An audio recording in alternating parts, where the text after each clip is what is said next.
재정에 대한 이야기도 있었고 일자리에 대한 이야기도 있었는데 주요 법안에 대해서 좀 시급히 처리해달라 이런 얘기도 있었습니다.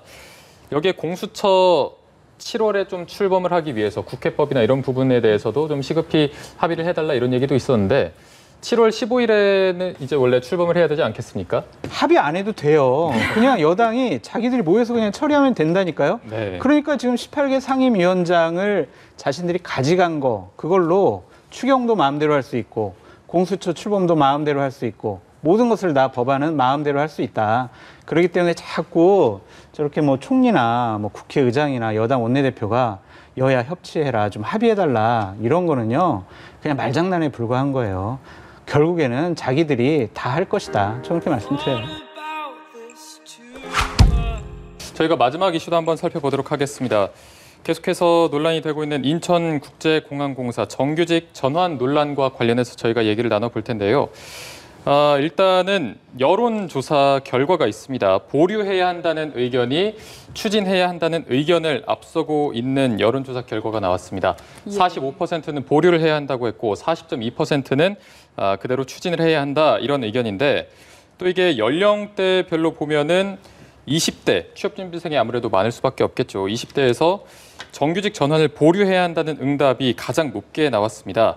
그만큼 20대에서 이 문제에 대해서 조금 더 주의 깊게 보고 있고 공정 감수성 문제가 조금 더 논란이 되고 있는 것 같아요. 사실 이 문제는 어떤 문제의 본질보다는 감정 이슈로 좀 비화된 면이 있거든요. 지금 인국공 사태의 경우에는 결국 청년의 고용 불안에 대한 문제가 누적됐던 것이 폭발된 거거든요. 어젠가 통계청 고용 통계를 보면요. 청년층의 실업률이 일반 전체 실업률 평균이 4.5%에 비해서 청년층은 10.3%, 2배 이상 높습니다. 게다가 통계청이 발표한 자료에 의하면 대학을 졸업하고 첫 직장을 가졌던 청년들의 첫 직장이 정규직인 경우가 2006년도에는 67%였던 것이 2019년도에는 56%로 하락하는 추세고요. 또 하나 또 첫 직장으로서 우리가 어쩔 수 없이 1년 미만의 단기 계약직을 선택했던 청년들의 비율이 06년도에 9%에서 작년에 24%로 상승하고 있습니다. 그걸 다 외우셨네요. 힘들었죠. 근데 이렇게 청년 고용 통계가 아주 암울하기 때문에 기본적 불만이 산적돼 있거든요. 근데 문재인 정부 3, 4년 동안 어떤 불공정을 해소하고 사회적 격차를 해소하기 위해서 비정규직을 정규직화했고 최저임금을 인상하는 과정들을 거쳐 왔는데 그 성과가 체감되는 게 좀 약하고 특히 그 과정 속에서 공정 이슈가 발생하다 보니까 어떤 자기도 모르는 불공정한 사항들이 어떤 정치 권력에서 이루어지지 않는가에 대한 의구심이 강화된 거죠. 이 부분은 어느 정도 해결가 된다면 저 비정규직을 정규직화하는 거는 큰 흐름상 큰 문제가 없고 여론도 좀 더 나아질 거라고 예측해 봅니다. 네, 그러니까 이게 결국에는 20대 고용 불안에서 온 문제다. 본질은 그거다라는 말씀이신데 여기에 대한 생각은 어떠십니까? 저는 이 정부의 그러니까 취업 문제에 대한 기본적인 인식이 잘못됐다고 봐요. 평등은요, 기회와 과정의 평등이어야 합니다. 결과의 평등 돼서는 안 돼요. 네. 먼저 교수님께서 지금 이 시정연설 네. 어떻게 들으셨는지요? 세계 경제가 100년 전 대공황에 비견되는 위기에 봉착했고 우리는 코로나 이후 시대에 사회 경제 구조를 바꿔야 된다. 정부는 거기에 몰입하겠다라고 얘기한 부분이고요. 거기에 대해서 이제 3차 추경을 통과를 진행시켜주는 국회에 대한 감사를 표시했는데요. 지금 현재 상황은 뭐 총리께서 말씀하신 것처럼 아주 우리가 이제까지 한번 대비하지 못했던 위기 상황입니다. 그래서 이제는 정부가 좋은 정책, 옳은 정책보다 좋은 정책을 해야 되거든요. 그게 어떤 차이가 있냐면요. 옳은 정책은 이걸 해야 된다고 생각하기 때문에 그냥 하지만 그 정책의 부작용까지 고려하지 못한 정책이고요. 좋은 정책은 옳은 정책 중에서 이거에 발생되는 부작용까지 다 고려해서 하는 정책입니다. 예를 들면 문재인 정부가 사회 격차를 줄이기 위해서 최저임금을 인상하는 거는 옳은 정책입니다. 하지만 그로 인해서 중소기업이라든지 자영업자들이 운영이 어려웠던 부작용이 나왔거든요.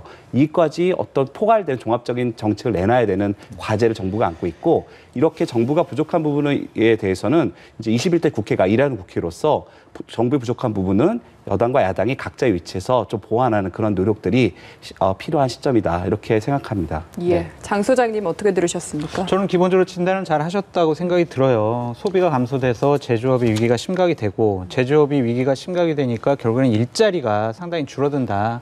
이런 것들을 뒷받침하기 위해서 이번에 추경을 했다라고 말씀하셨는데 비판을 하려면요. 지금 1시간도 더 할 수 있지만 지금은 이제 처음 추경안을 설명하고 국회에 말씀드리는 자리잖아요. 그렇기 때문에 정부는 무한 책임을 갖고 위기 극복에 노력해달라고 말씀드리고 싶고요. 예. 국회는요. 좀 낭비되는 요소가 없는지 좀 비효율적인 부분이 없는지 꼼꼼히 심사해서 국민의 세금이 낭비되지 않도록 좀 열심히 노력해 주시기 바랍니다. 근데 한 가지 좀 아쉬운 게 있어요. 계속 빚만 내서 우리가 추경을 할 수가 없잖아요. 우리가 재정 건전성이 아직은 괜찮다고 하지만 예. 계속 빚만 내서 할 수는 없다. 결국에는 이 정부가 인기가 없는 정책도 해야 된다. 돈이 없으면 증세를 해야 된다. 그 부분에 대해서 국민들께 솔직히 고백을 하고 이러한 점들에 대해서 사회적인 합의를 갖춰 나갔으면 좋겠다라는 생각이 듭니다. 그 꼼꼼한 심사 말씀하셨는데 지금 7월 3일까지 추경안 통과시키는 게 목표지 않습니까? 지금 네. 일주일도 안 남은 상황에서 결국에는 사실은 졸속 심사가 우려되는 상황입니다. 여기에 대해서는 홍익표 의원도 결국에는 집권 여당도 책임이 있다라고 이야기를 하기도 했거든요. 여기에 대해서 어떻게 생각하십니까? 동의합니다. 이게 사실 일주일 만에 35조에 되는 이 소중한 세금이 심사된다는 것 자체가 사실 물리적으로 어렵거든요. 그렇기 때문에 돌고 돌아서 여당으로서 원구성 합의가 좀 더 일찍 됐으면 그래도 한 2주간 좀 더 심도 있게 심사를 했으면 좀 더 국민이 동의하고 나중에도 문제 발생을 줄여드린 상태에서 추경안이 통과됐을 때 하는 아쉬움이 있죠. 하지만 이제 이렇게 오늘 결국 이제 추경이 이제 상임위원회들이 모두 구성이 되면서 국회 심사가 진행됐기 때문에 남은 일주일이라도 모든 국회의원들이 좀 몰두해서 추경 심사에 좀 더 집중해지길 하는 바람입니다. 네. 재정에 대한 이야기도 있었고 일자리에 대한 이야기도 있었는데 주요 법안에 대해서 좀 시급히 처리해달라 이런 얘기도 있었습니다.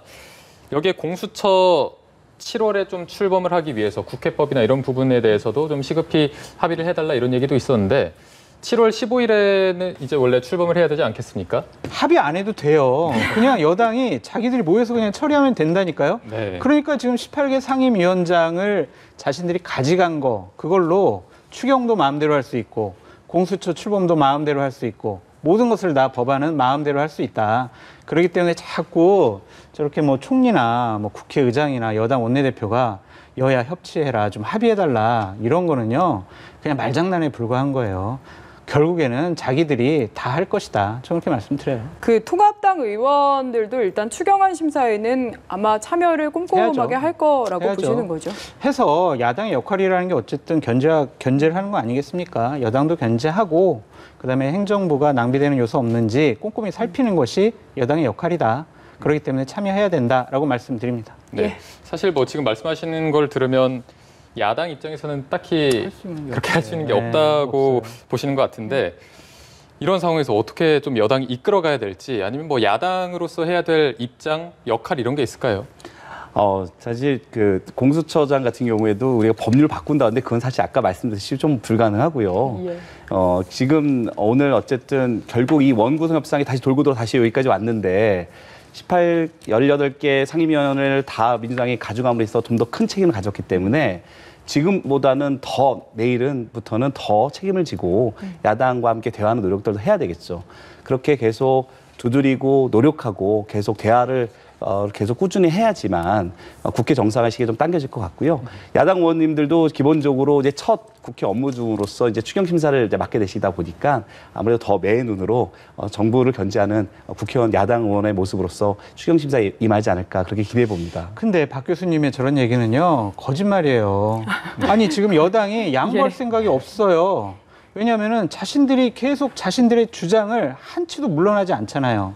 협상을 하고 협치를 하려면요 가진 것을 내놔야 됩니다. 가진 것은 하나도 내놓지 않고 야당 보고 야 너희들 내 말 들어 우리 뜻대로 따라와 이게 협치고 협상입니까?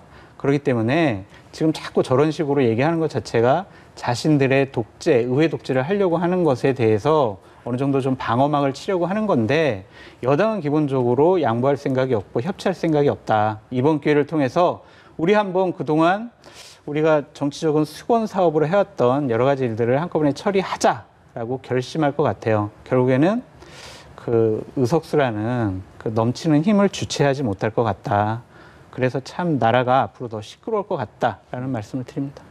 인천국제공항공사 이야기로 다시 돌아가 보도록 하겠습니다.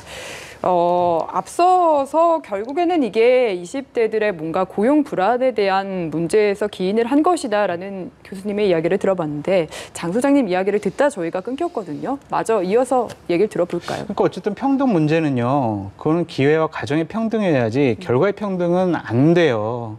공부를 열심히 해가지고 시험 성적 잘 본 사람하고 그다음에 놀다가 시험 성적이 잘 안 나온 사람하고 학점을 같이 줄 수는 없잖아요. 그렇기 때문에 지금 모든 비정규직 그러한 근로자들을 정규직화하겠다는 것은 무리입니다. 전 세계에요. 비정규직 없는 나라 없습니다. 우리나라가 상대적으로 높긴 높아요. 왜 높았냐? 김대중 정부 때 고용 유연화를 위해서 법안 처리를 다 그렇게 했어요. 정리해고법, 파견근로자법. 이거 다 김대중 정부 때 했던 일입니다. 그래서 비정규직이 양산이 됐어요. 그랬는데 그것을 지금 다 박근혜 이명박 정권 탓이냐. 비정규직이 그때 많이 늘어났다는 식으로 공격하는 것 자체가 잘못된 것 같고요. 이번에 인천공항공사 거기는요. 감사원 감사를 통해서 비정규직 채용이 얼마나 잘못됐는지 밝혀졌습니다. 예를 들면 자회사 정규직, 그다음에 인천공항공사 정규직 이런 데 52개 회사를 조사를 했더니 3,600명 정도가 공정하고 투명하지 않게 채용됐다는 거예요. 예를 들면요. 모집 공고가 없었어요. 그리고 비공개 채용했어요. 서류가 없어요. 채용 서류가 없어요. 면접 대상자 임의로 선정했어요. 여기에 친인척 채용이 930명입니다. 한마디로 그냥 너 해. 이렇게 된 거예요. 이렇게 부정직하고 불합리하게 비정규직으로 된 분들을 정규직화한다라는 것에 대한 청년과 국민들의 분노지 우리가 비정규직 처우 개선해야죠. 그런데 그것이 단순히 정규직으로만 옮기는 것이 그것이 처우 개선이냐. 그 부분은 그냥 각 회사에 남겨두라는 점 말씀을 드리고 싶어요. 인천공항공사 올해 지금 3,200억 적자입니다. 3,200억 적자인 회사에서 1,900명 정규직으로 정상적인 상황에서는 채용하겠습니까?